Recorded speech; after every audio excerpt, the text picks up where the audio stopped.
Yellowstone has become an unstoppable franchise. But in addition to Taylor Sheridan's modern-day Western, there's other notable programming within the actor and screenwriter's portfolio, including Mayor of Kingstown and Tulsa King. And in sticking with his Western-centric focus, Sheridan is producing a new show, Lawmen, Bass Reeves, starring David Oyelowo.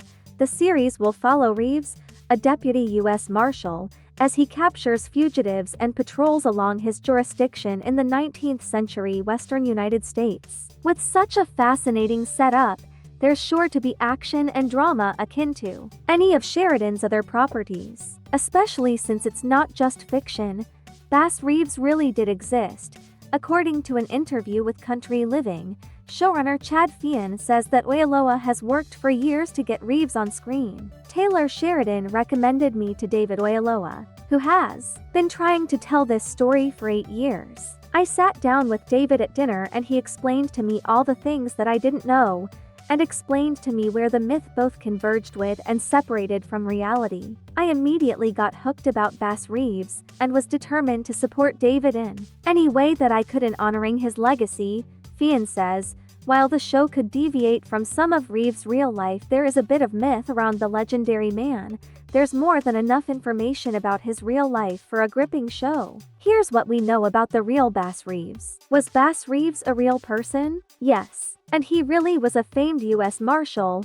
Born in 1838 in Crawford County, Arkansas, Reeves grew up enslaved in Northeast Texas to Colonel George R. Reeves, as the Oklahoma Historical Society reports. When he became an adult, Reeves escaped into Native American territory and befriended members of various tribes while evading capture. He was finally a freed man when the Emancipation Proclamation passed in 1863. What is Bass Reeves famous for? Reeves settled in Arkansas as a farmer, and on occasion would serve as a scout and tracker for law enforcement due to his expert knowledge of the area. When a new judge took over Fort Smith Federal Court, he appointed Reeves to the position of U.S. Deputy Marshal in 1875. He was one of the first African Americans to take on the title. In his 32-year career, Reeves apprehended thousands of fugitives, even taking on a job to apprehend his own son, who had an arrest warrant for murder. While patrolling the West,